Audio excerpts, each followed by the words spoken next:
Salam jumpa di dalam kasih Tuhan. Saudaraku, beberapa waktu yang lalu, hashtag Indonesia Terserah menjadi trending topik yang menghiasi media sosial.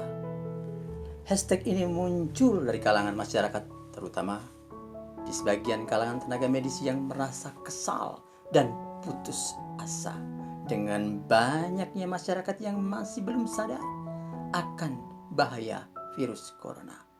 Dan banyak mereka yang tidak mentaati peraturan pemerintah dalam menjalani pembatasan sosial berskala besar atau PSBB. Mereka hidup sembarangan, tidak menjaga jarak, tanpa memakai masker, dan sepertinya tidak peduli kalau cara hidupnya bisa menimbulkan kematian bagi orang lain. Sementara itu, jumlah positif kasus virus corona meningkat dan meningkat terus. Melihat sikap masyarakat yang seperti itu, sebagian petugas medis cukup kecewa. Mereka cukup memprotes mengapa masyarakat tidak sadar.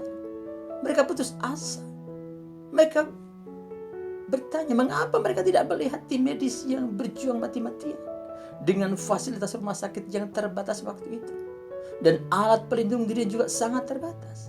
Sementara jumlah pasien terus meningkat.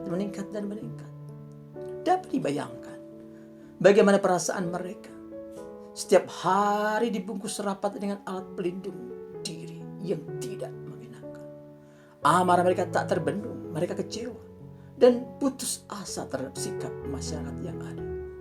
Mereka jengkel, marah karena sepertinya masyarakat tidak peduli dengan perjuangannya.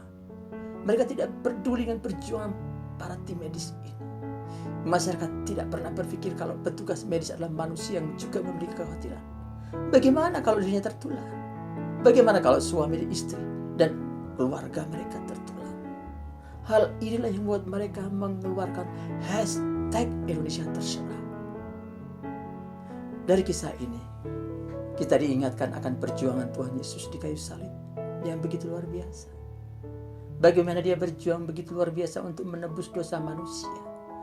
Dia rindu menyelamatkan manusia, tetapi justru manusia itu sendiri atau bangsa sendiri yang menangkap, menyiksa, dan menyalibkannya.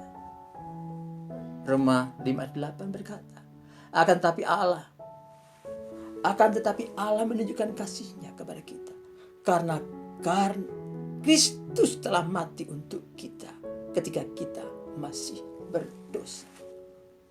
Mati untuk orang baik dan mencintai kita itu bisa, tapi mungkin hanya sedikit orang. Tetapi untuk mati bagi orang yang membenci kita, orang yang sombong, angkuh, durhaka, itu tidak mudah.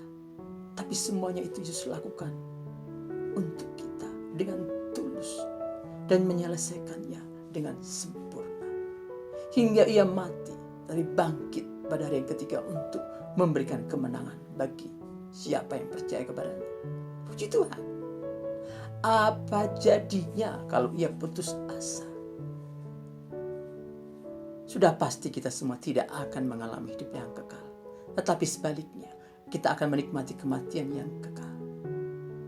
Yesus tidak putus asa dalam menghadapi penderitaan yang luar biasa itu. Dia tidak putus asa sampai di puncak penderitaannya. Di atas kayu salib, Yesus berkata, sudah selesai. Ia menyelesaikan.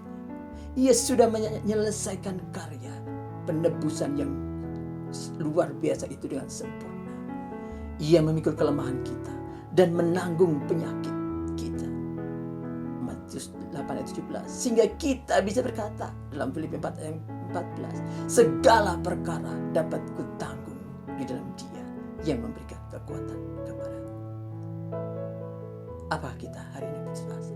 Apakah saudara-saudara putus asa hari ini? Janganlah putus asa. Yesus sudah melewatinya dan mengalahkan keputusasaan itu. Dan Dia akan berikan kekuatan kepada kita yang bersandar kepadanya. Demikian firman Tuhan.